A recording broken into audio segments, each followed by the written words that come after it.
Hey, what's going on, everyone? It's Tim here with the TMA Connection, and today we are in a different location. If you're watching on YouTube, you'll see that we're in a different place today, outside of the office, and we are on the road at Harford Haven Studio. And today I've got Kevin Ewing with Harford Haven Studio to showcase your business and see what great things you guys are doing. So, welcome to the show. Man, thank you so much for coming to check us out, coming to visit us. I know you've been here a few times. I really appreciate just the kind words, the time that you've spent here, and I'm happy to be a part. Yeah. We've come to a few events here.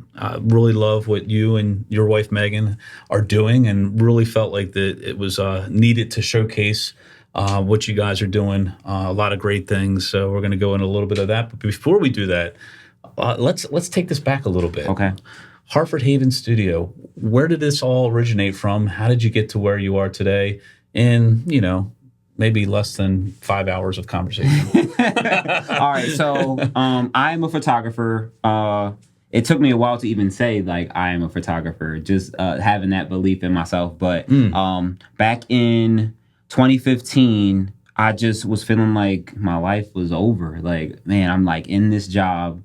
I don't, I had an AA degree, but it's just like, all right, like I'm not doing anything with that. I have this love for music, and I was writing music. I have brothers that they're putting out projects, and one makes beats and one raps. And I had a friend that was a hip hop dance choreographer. Had another friend that was an artist. He draw, he paint.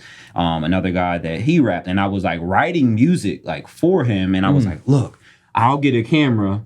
Whoever gets their foot in the door, we'll follow, whoever that is, and we'll just build from there. Sure. And what you learn from partnering up, from different partnerships and things, doing things as a group, is like there's different levels of what work ethic is. There's different levels of what goals are. Sure. And so I got this camera, and I realized, it's not just hit record.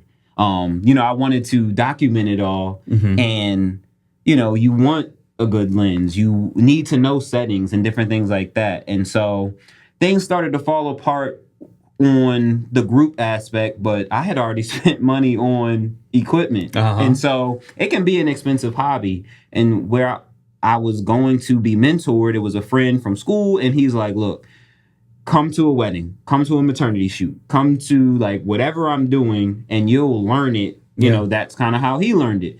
So we are at a birthday party, and he's like, look, I'll be upstairs taking pictures. I'm going to send people downstairs to you. You hold this camera. They're going to give well wishes for like 30 seconds a piece. Like, hey, happy birthday. I remember when you were this age and we had all these great moments. But at the end of the night, he gives me $120 for 3 hours. And I'm like, oh, all right. So I've never made like $40 an hour. Yeah. And if he gave me $40 an hour, what did he make? Right. Right. So I'm like, oh, there's like real money in this. So I just started, I just kept showing up. Yeah. I kept showing up. I got better. I built this, this trust with myself. And, my children, they were like my first models. I'm like, look, just sit still. People are going to see a good picture. They're going to book me. Yeah. And over time, I've shot in different countries now. I've shot in different cities. I've done weddings in Vegas and Florida. I've shot in Mexico, and I started to notice like there's another photographer in the area that is doing great things as well.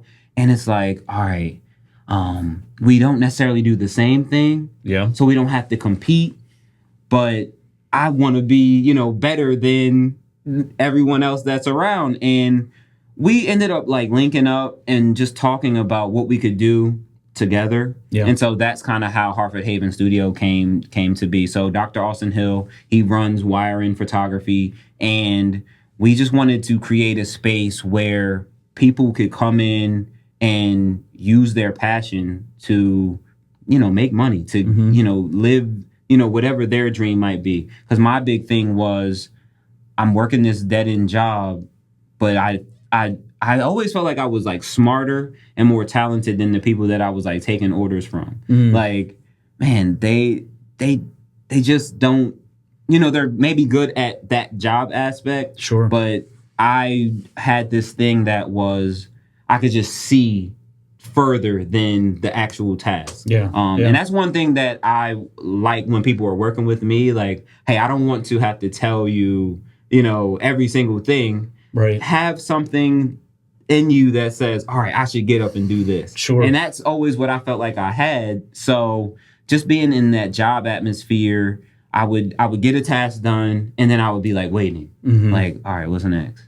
But other people would like stretch out the task. Like they would just take as long as they could, or they would even avoid work. And I would even tell these people, I'm like, hey, you guys are doing more work avoiding working and getting the task done than you would if you just like work. So I've just had this thing about like setting an example, getting to our goals quicker, and helping people like, reach their dreams a little bit. Well, certainly what you're doing is a lot more independent now. You're not relying on somebody to tell you what to do, and you're the boss now. And it's all about creativity, production, time management, but it's now all on you. Right? Yeah.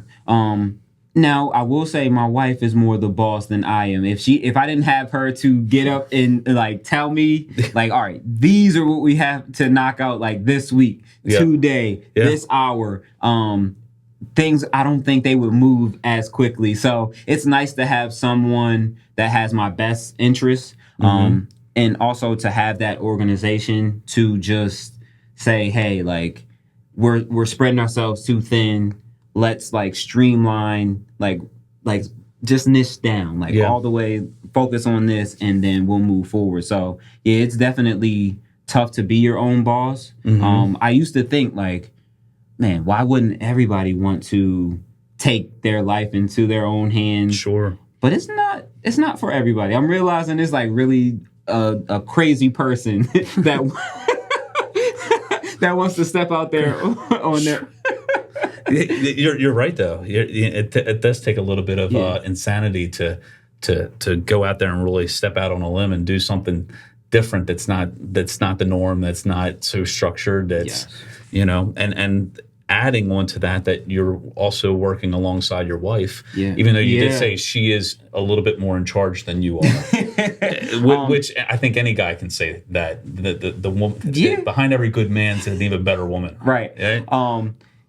Finding that balance sometimes with like the marriage and relationship versus like the business aspect can be tough. We get questions on that a lot, and I think a lot of times it is communication, being clear about what the goals are, and just trying to stay aligned with that. Like your actions should just align with what the goals are. Do you think that is it better to have a separation of work and personal life balance? Or are you guys just so invested in what you're doing together that it's very hard to make that disconnect, and that's okay? For me, it is hard sometimes to separate it. I think it's nice to separate it. Like, so now we've been at this for a long time. Like last year she hit 10 years of like being like independent entrepreneur. And I'm probably I was telling you, like with my daughter, when she was born, I was like, look, I want to be there for her and my boys too. But she's the baby, she's the princess or whatever. But yeah, like since we've been at it for so long, now we've kind of learned to handle our relationship outside of the business, because we would be in a business conflict and still have to handle the kids, be at the school, different things like that. So it's better to, I think, separate it a little bit, because if you keep it all in one, it will get hard. Like that argument from something else may linger into whatever the relationship and things might be. So I'm curious, when it comes to the business, do you have a rule of engagement? Like, let's say you and your wife, you're talking and you just completely disagree on something with the business. Yeah. Like she's like, we need to go in this way, and you're like, we need to go that way. Do you guys have anything set up where like somebody gets the final say, or how does that work out? I'm sorry to put you on the spot there. No, I mean, when you're asking the question, I'm like, oh, this is a great question. And it's probably something that we should have like some kind of solution. A lot of times she is more passionate for something. So then I'll like fall back. I always feel like I use the term like, I always like think hoopingly, like everything, because I'm an athlete. So I always look at it from a basketball standpoint, and I'm like, all right, Kevin Durant was good by himself, but he also fits well with these other pieces. So I try to look at myself like from that standpoint, where it's like, okay, she's going hard for this point. Right. I'll live with it. Like I can adjust. Like so a lot of times I would say I feel like she will get the final say, but it's more because I almost believe in her more than I believe in myself. Like, so that's where it goes. But no, like a lot of times we don't have like that rule that's like, look, we can't come to an agreement. This is what the decision is. So we'll be talking about that. So my wife and I did real estate for a while together, and that was one of the. I was more of a visionary of what the future's gonna bring and stuff like that. And so sometimes there was, a little bit of friction, like trying to convince her, like, this is what we need to do. Yeah. But then again, the most important thing is that you have a healthy marriage. Yeah. That you have a healthy like that. Your family's number one. Right. The business is like number two or number three. Yeah. I was going to say, so 2024 for us, so 2024 was like our first full year here. Okay. And just opening a space like this was a risk. Like there's nothing like this around. We're not really following a blueprint of anything. I kind of feel like we're setting a blueprint. I don't want to say I take offense when like there's people that want to do it and I guess they feel like it's easy. I should more be flattered by the fact that, hey, like they did it. Like they gave someone belief that it's possible. Sure.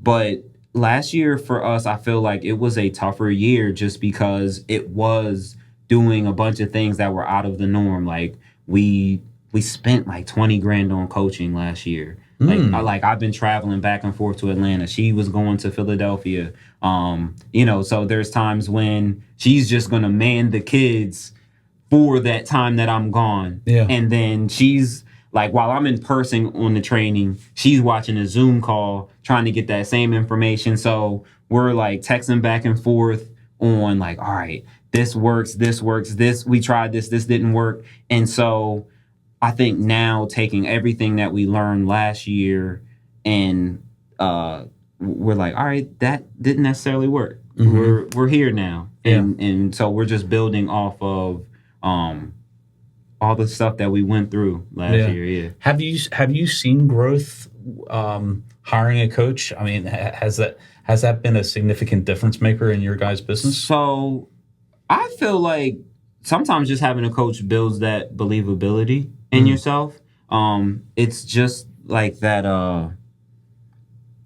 it's that confirmation. Like, I had it the whole time. A lot of times a coach just allows you to see what was already there. Yeah. I don't necessarily, I mean, they will give you solutions and they've had experiences that you may not have dealt with, so they understand how to navigate it a little bit. Right. I mean, because even for me, like with coaching that I've done and mentoring that I've done, I really just want to build that believability in the person that is learning from me. I'm going to give you like settings and X and O's and stuff like that. But anybody that is like learning from me, it's more of a mindset type thing. Okay. Like I had to like deal with rejection. I had to deal with, I'm still dealing with the imposter syndrome of like, am I really capable of doing all the things that people were saying? Like we went live the other night and somebody was telling us like, you guys are changing the world. all the decisions you're making, nobody's doing what you're doing. And I'm just like, you hear what they're saying? Like, are we really doing this? So, the coaching, I just believe that it's definitely worth it in ways that you just may not have seen. You might be looking for them to just give you all the answers, and they might just reveal something to you that you probably should have known was already there. Yeah. Interesting. Yeah, that was more of a personal question for myself, I mean, because I've thought about it. It's like, it's not an expense; it's an investment, right? Yes, definitely. So you almost got to take a look from it. Is what's going to the coaching that you're seeking? Is it going to provide growth, and does it happen right away, or is it something that where you have to trust the process? And it might take 2 years, 3 years, 5 years. So what I will say is, if you implement what you're learning sooner, you'll get to your goal sooner. So I feel like with her, she was willing to just fight through the fear. Because a lot of times the coach is helping you fight through the fear. For me, I haven't necessarily seen the return on investment because I didn't implement all the knowledge. Like, I know a bunch of stuff from the traveling, from the in-person meetups, from the Zoom calls. I mean, I'm even on like a daily morning Zoom call. And if I just put the products out, like right now I'm working on products, I'm working on merchandise, I'm working on digital products, things like that. But the perfectionist in me keeps saying that it's not ready. Gotcha. And so, where sometimes you just gotta let it let it roll. Yeah, and even with like the podcast, like I have camera equipment, I have lighting, I have the space to do it. But if you never get started, then you can't improve on it either. Yeah. So like the analogy that I was given was like, you can't steer a parked car. Like, you can't like change the direction you're going if you never even like start going. And so where I have access to these coaches, I don't even know what to ask them because I'm not dealing with anything because I'm not getting started. Yeah. And so I do think if you see something in someone that you aspire to have or be like, the coaching is probably good for you. Like, there are guys that I look at and I'm like, we're the same. Like, you're doing what I want to do. Right. And like, it's like, how did you do it? What got you there? What are the turning points? Or how did you even know what you wanted? Like, some of those questions are very helpful. And when they can give you that answer, it does help you get to, answer. Well, they've gone through a lot of trials and tribulations. It's like, if they can help you get there faster. Right. They've already experienced the bumps in the road. Right. If they can smooth that out for you a little bit, even though there's still going to be bumps. Well, what coaches tend to do is they show you that they're not much different from you. A lot of times when I'm giving advice and telling people what they should do, a lot of times I'm just talking to myself. A lot of times when, like, even with my son's about to turn 18, and he was like, man, I'm dealing with this. I'm having, these issues. I don't know what to do. And I was like, so if your friend was going through this and dealing with this, what would you tell them? And he was like, oh, like, I would say this, that, and the third. And I was like, okay, do it. Then take your own advice. Yeah. A lot of us won't take our own advice. Yeah. It's easy for us to give it. It's harder for us to like 100%. Follow. And so that's usually what a coach is helping you do. Right. Like, the day-to-day, when we first got here, we were talking a little bit about this. I'm curious to hear what you have to say about it, because I feel like once we start talking, I feel there's a lot of similarities in my mindset and what I'm thinking about and stuff like that. And you kind of rehash those same things that I think about too. So in this pursuit of growing something bigger than you, there is a lot of doubt. There is a lot of imposter syndrome. Yeah. There is a lot of maybe feeling down on yourself or feeling down on the situation. What are you doing on a daily basis to try to fight that that negative voice that keeps popping up? So I journal. I journal heavy. Do you? I started, so I've always like written stuff like to myself. Like I would say for like the past like 15 to 18 years, but around the time of COVID, like 2020, we had a lot of time. We did. We had a lot of time to be at the house. We had a lot of time to be alone and things like that. And so it started as me making myself laugh. Like I was like, oh, I want to write things that are funny. I feel like I have a sense of humor or whatever.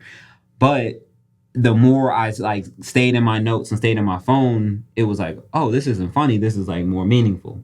I wanted to start leaving breadcrumbs like for my children and anybody that, you know, can learn from it. And so that's what like really helped me navigate through some of the stuff. So I'll like pose how I'm feeling.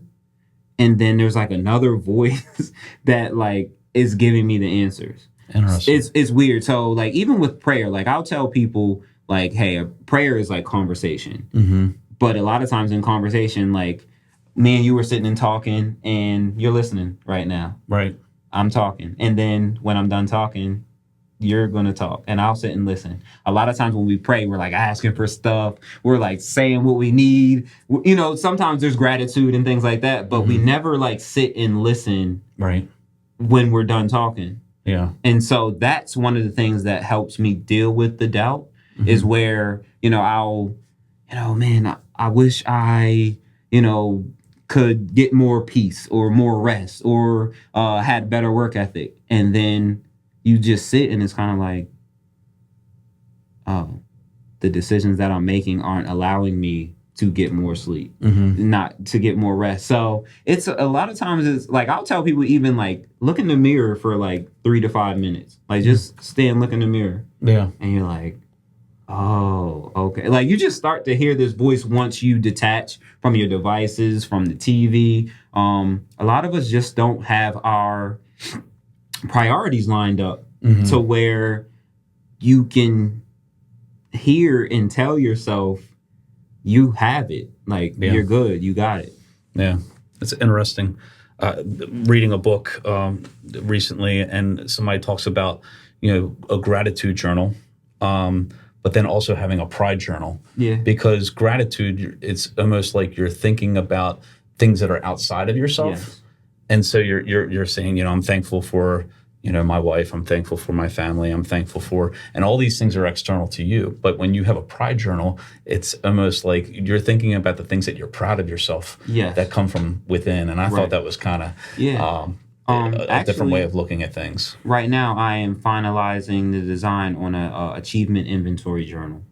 So by the end of the month, it should be available for purchase. But I wanted to help people see all the things that they accomplish on the daily, the weekly, the monthly, the quarterly. So it's a validation of like when you start thinking about what you're not doing, it's like, well, what have you already done? Man, like seeing and having that proof, seeing how far you've come as opposed to, you know, where you eventually want to be. Like that's something that I've fought with forever. And I'm like, man, I'm so far away from what I like eventually want to have. And it shouldn't necessarily be materialistic, but I think as humans, we see stuff, we have desire, you know, we want all these things and we just think about not having as opposed to like, man, I have a lot of the stuff that I prayed for. Like a lot of the things that I wanted a long time ago, like I can remember, man, if I just had this camera, this lens, you know, I would do this. If I just had the space to record, like I remember I would try to like record in my house and kids are doing this and then my wife needs this or, you know, I'm getting a phone call and now I have the space and it's like, you said you would take advantage if you had it. And so just even us having this conversation, I'm like, oh, like I really need to be in here. We have something that is like great to create and share messages and live in our passion. Yeah, that's awesome. Well, let's talk about Harford Haven Studio. Sure. You guys have a lot going on here for people to get themselves involved in. You're providing a lot of value. Yeah. What are the different areas that you guys focus on that help people with their creativity? Okay, so Like I said, we are two photography companies that came together to provide a space. So outside of this room, it's like 1,000 square feet photography area. We have probably 12 different color backdrops. We have a bunch of lighting. We have props, couches, stools, chairs, boxes to sit on. So the photography was like the first thing that we were like, all right, if we get a couple photography memberships, people can come in here, they can run their mini sessions. There were a bunch of different photographers in here over the holidays that were bringing in their own customers, making their own money. And that's what we like really intended to provide year round for people. Right in the next room, we have a workshop area where we've had trainings and vision board nights and photography classes and just anything that somebody would, if you have knowledge of something and you want to teach it, or if there's something that you would like to learn, like we're providing a space that people can not only just network and learn, but come together and be around people with a common goal. And here, podcast room, we have a bunch of different sets that we can go with. I'm currently working on like a green screen setup. Oh, cool. Yeah, so where we're going to work on like digital backgrounds and things like that. But yeah, I mean, we want people to come in and feel comfortable. Professionalism doesn't necessarily look a certain way, and you can come in here and just be yourself. And I feel like the better you are at being yourself, the closer that you'll get to your goals. Yeah. We were at an event here, and held by a title company and a lender, and really got a lot of great information from the presenter, Andrew Hooper. Really, really kind of opened my eyes to some different things, and to the point where, you know, we went out and we got Drew.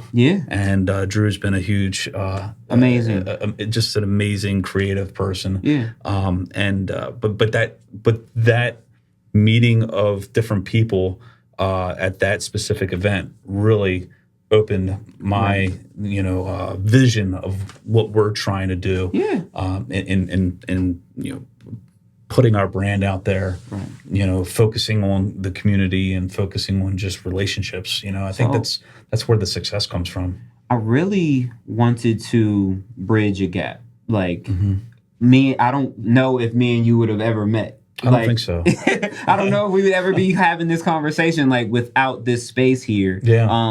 And I didn't know who was going to be coming in, you know, for the AI training. I didn't know who I would meet. I actually have an interest in all that. I use a lot of the tools that Andrew speaks about. And so that's how me and him connect a little bit. But it was nice that the people that came in also seen this space, even though you may not necessarily work in the creative space. You do have to be a little creative to reach your customers and all. So it's nice that even when it's not a photographer or videographer, other industries are still seeing, you know, the value in this space that we have. And so, you know, different small businesses, the success of their growth is certainly social media driven at this point in time, right? So the fact that you can help small businesses through content marketing, because everybody has all these ideas that they want to do, but like, you know, somebody that doesn't know how to run a podcast can simply come here and sit down and you kind of help mold and guide them into a good direction of kind of keeping things packaged in a certain way. But then you're there doing all the nuts and the bolts of the technical side of putting it out on different podcast platforms and creating video reels and stuff like that can help them. So you don't need to be an experienced content creator when you have somebody like Harford Haven Studio that's really driving the technical end of everything. I mean, because I know when you're watching something like this, we are just talking. But I'm apologizing before we started. Like, man, like I just want it to look right. I want things to flow the way they should. I'm even like reminding people before they start, like, hey, did you use the bathroom? Do you need some water? Like, just making sure, like, because it's not it's just talking, but it's a production. Yes. It becomes another job when, you need to sync audio and video, and you need to, post to these different platforms and making shorts, and, you just, at the end of the day, you want it to be seen. We don't want to talk and we just hold it for ourselves, for us to view. We're trying to get it out there. So what's going to be the thing that catches people's eye? Is it going to be the lighting? Is it going to be, the viral conversation between the two good looking dudes? Oh yeah, definitely. yeah. No, and so while you're bringing up being good looking, I feel like you have this confidence about you, on some of the videos that you post, and it's inspiring. I don't know if people get that when they're watching. Sometimes it's just entertainment for people. For me, I like to get entertainment from education. Yes. I also like to be educated from entertainment. So while you're doing the thing that is hopefully scroll stopping, I'm like, man, Tim, he's happy with himself. He looks good doing the thing that he does. So you bringing that point up, I know it was kind of said in a humorous side, but I kind of looked at it no, you're taking control and you're making it your turn, to take up some space. I appreciate that, but we also talked about the fact that that little imposter syndrome does pop up when you do these kind of things and you step out on a ledge and you step outside of your comfort zone. Right. It's you do hear yourself and you're like, man, I don't sound right. You automatically go to judge yourself, but I mean, if anything, you just have to push through all that and just do it and take action. That you can't drive a parked car. I love that analogy. You can't drive a park. You have to take action, and sometimes it is gonna, not turn out really well. But it's been wild, when I finally got out of my comfort zone to see what hit for certain people and what didn't. There are videos that I've done that I've oh, this is going to be the one that really gets shared and people are going to be tagged, and it does nothing. And then there's some that I don't put any effort behind. I'm like, man, I haven't posted in a while. Let me put something up. And that'll be the thing that hits and it sticks, and I'm like, oh, so you just have to pay attention to what people gravitate to, and I guess keep moving in that direction. Which leads me to another question. What are you seeing right now out there? And of course, this is kind of a time frame question, because if you watch this from 2 years from now, it could be a completely different answer, right? 2 months. 2 months, 2 weeks, 2 days, 2 minutes. What are you seeing right now in January of 2025 that's working, and what once worked and maybe isn't working as much anymore when it comes to growth with content? So I hate to say drama and conflict, that always seems to drive people. If me and you were sitting here arguing over something, we would it would be shared much quicker than us having a positive. So let's disagree on something. I disagree with that. Yeah. Right. Yeah. So I do see that, but on a more technical side, I am seeing that if you post a picture and then they swipe, and then you have a video that either coincides with that initial thought, and then it goes back to a picture that might kind of tie back into it. I'm seeing where that is working. There's people that are selling books, so you might see a meme or a GIF or something like that, and you're oh, that's interesting, and then you swipe to the next thing, and it's a video that gives you facts on why you need this product or service, or why you need to pay attention to what me and you were talking about. And then you swipe again, as we have some behind the scenes pictures being taken. Sure. Then it's oh, it's two guys here in Baltimore, in Bel Air, Maryland. Close enough. And they're having a conversation about positivity. So it's just giving people a variety of different things. I'm noticing my stories also get viewed. If you're not utilizing your stories, some people just aren't looking at people's posts anymore. it's that quick 15-second story where they can see what you have going on, and then you can post a link in your story and things like that for them to get more info. Okay. Like those are different things that I'm seeing are working a little bit. Gotcha. Cool. Yeah. Cool. We're into 2025 now. What are some things that you're looking forward to with business, with your own personal life? What are some of the things that you're looking forward to in 2025? So at the forefront, it's always like setting an example for the next generation. Me being a amazing father is always like a big thing. So I have my son, he's turning 18 next week. I have 2 younger children. And so I want them to just see that you can keep believing in yourself and keep working. On a more business side, I have like some lofty goals. Like I want to reach a lot of people this year. So I mean, I'm happy that we can even like cross promote a little bit. Sure. That we can tap into each other's networks. Because there's a lot of, I feel like there's a lot of anger and there's a lot of just negativity out there, and I want to be like that shift, that opposite balance of the negative. I want to be that positive vibe for everybody. I want to make great decisions look good. Like I want to make education and positivity like look sexy. Like I don't know if we've ever just made knowledge look good. Cool. Yeah. So that's like big for me. I'll be in some high schools next week. We'll be doing a vision board event. I did see that. Yeah. So just giving the next generation some more like foresight. Like sometimes it's hard to see beyond graduation, or it's hard to see beyond, my next birthday or something like that. But when you get out of school, it starts over. Like you like ended something and it's the beginning of something else. So I'm really just trying to, I'm going to get these products out, this merchandise out. I'm going to tell stories. I'm going to give experiences throughout the year.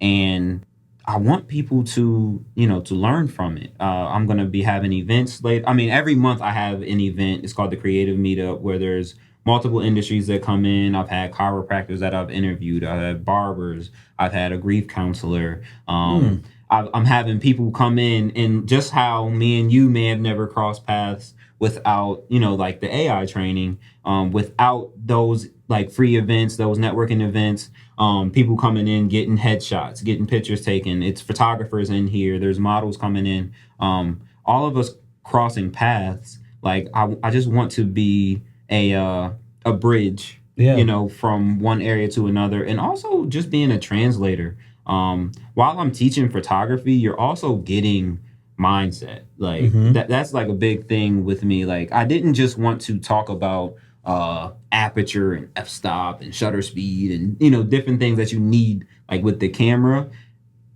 because it starts like in your head. Like I'm like I said, I'm still dealing with being in my head, but if I can help someone shorten that curve of like getting from where they are to where they want to be, and I feel like mission accomplished. Yeah, man.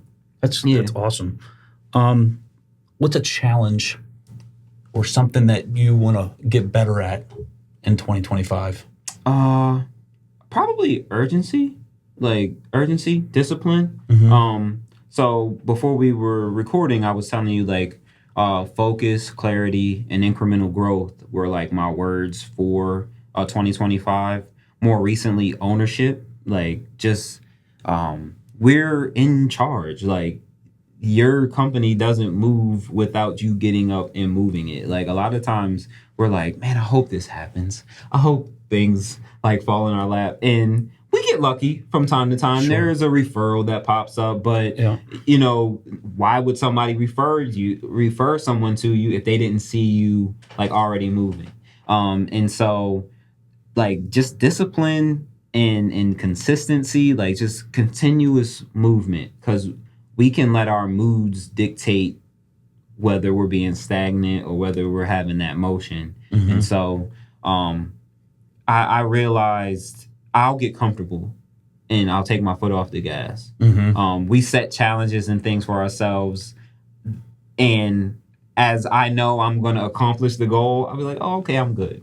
Yeah. But I'll learn that at the end of that challenge, it's always something else. Right. And then if I got comfortable, then I have to gear myself back up for the next challenge. Mm-hmm. So if you don't allow yourself to like just sit and get comfortable in whatever you accomplish, you'll be ready for the next thing. I feel like I'm talking to myself right now. Oh man, I'm listening to what you're saying, and it's all the thoughts that I have on a daily basis. Man, we are dealing with a lot of the same things, and that's why I feel like our messages are like relevant, because I might look different from you. I might deliver it a different way than you will, but I really feel like we're all trying to get to, a better life for our children, a better life for ourselves. We want to look better. We want to, have these things.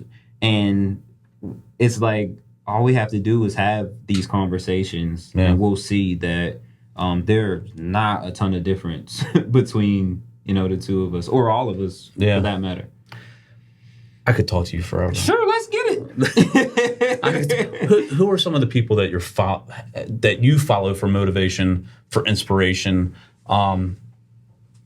If you had the opportunity to sit down with 2 or 3 of the people that you follow, who would they be? So from the business entrepreneur standpoint, David Shands, he is they call him the podcast king.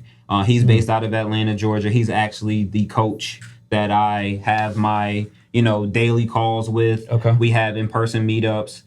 He's just really been amazing from the standpoint of like me seeing him like be me maybe like a few years ahead. Okay. So he's somebody that I just lean on. And it's funny because he's like, if I could be as reliable as he is, like to the people that are learning from him, I would be a complete success. Like, I'm learning like being a man of your word.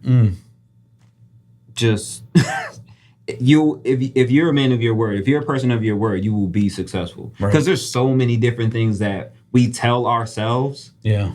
Like, if you just keep the promise you made to yourself, like, you're not going to let yourself down. Because, of course, like, hey, Drew, man, I got you. Let's meet at the mall. We'll hang out. We'll do this. Like, and I'll meet him. Yeah. There's stuff that you tell yourself, and you're like, okay, I'll get to it. Like, we lie to ourselves all the time. You show up for people more than you show up for yourself. Yeah, I'm telling you. And so I know I kind of went somewhere else with it, but that is like one thing that I'm learning. Like, just being a man of your word, being reliable. Myron Golden, he's also someone else that I am watching on YouTube heavily. And I'm not necessarily the most religious person, and he'll use the Bible stories and how it ties into business and things like that. But he's strong. He's confident. What I'm learning is your confidence is going to build trust in other people. So, whatever you're knowledgeable in, if you can speak about it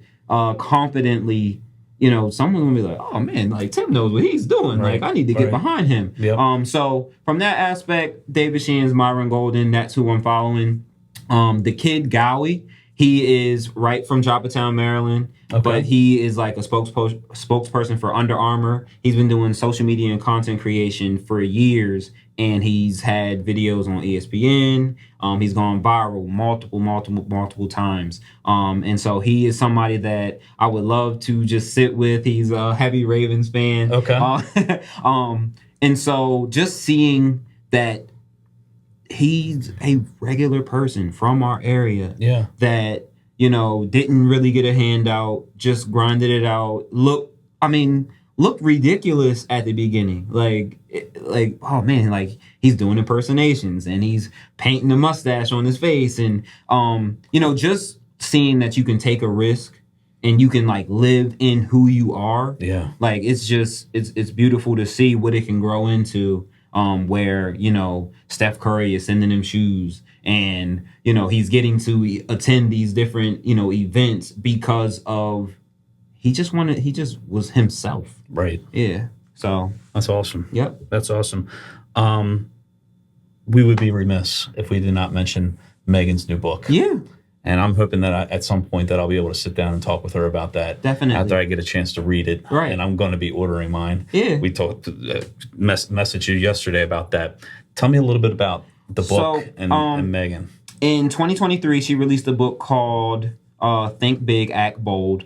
And it was just that belief in yourself. Again, like, you're going to have to think much bigger than you did to hit goals that are just different, like, and acting bold, like just taking bold action. Like, if you don't sit and say, all right, this is what I'm going to do, and actually do it, you're not going to get there. So this book is actually called The Think Big, Act Bold Way. And it's more of her story of how she got there. It's stuff that she's dealt with over the course of like 10 years of entrepreneurship. What shaped her, what molded her, what got her here. And I think this one is just more important than the first one, because you can get a lot of these different strategies and everything, but as people, we're dealing with something. And without necessarily seeing an example of how somebody fought through it and dealt with it and taking these different experiences and learning from it,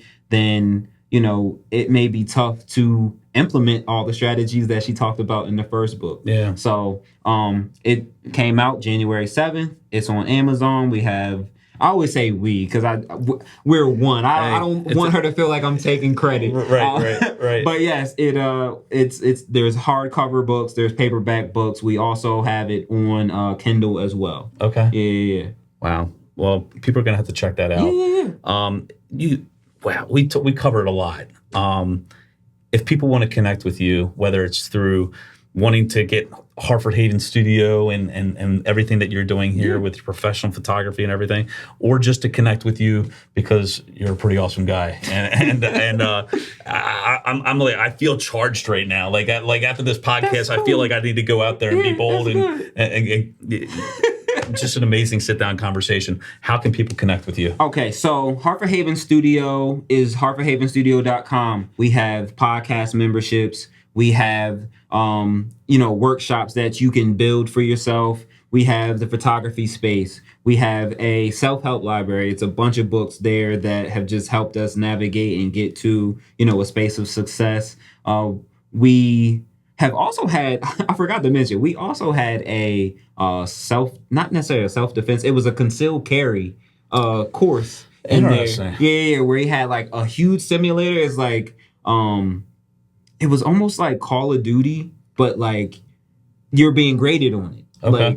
Like you won't get your license without, hitting the target, having the proper breathing. So I just wanted to throw that in there. Like there's so many different, like if you can think outside the box and there's something that you would like to teach, please reach out. It's harfordhavenstudio.com. As far as me, it's kevinewingphoto.com, weddings, sports, family portraits, headshots. Like the sports photography is like really getting out of hand. We shot like 1,000 kids. We took pictures of 1,000 athletes last year, and just in the fall alone. Wow. Bel Air football, we did like about 400 kids. Oh, nice. Under Armour flag football, we did about 450 kids there, and then Havre de Grace Rec. We also did a bunch of football players there. I'm shooting for Notre Dame Prep, all girls school in Towson. Yep. I'm shooting all their sports, so I'm definitely looking for a couple more private schools that I can capture action photos and your media day, your portraits and stuff like that.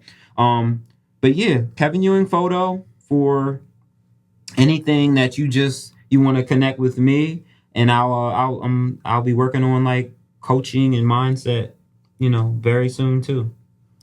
I've loved this. Thank you so much if please follow Kevin. If you are not following us yet, I don't know what your problem is. I think I say that all the time. But we are on YouTube, youtube.com at the Markland Advantage, and we are on Facebook and Instagram at the Markland Advantage. And but please, if this brought you value, please share this out.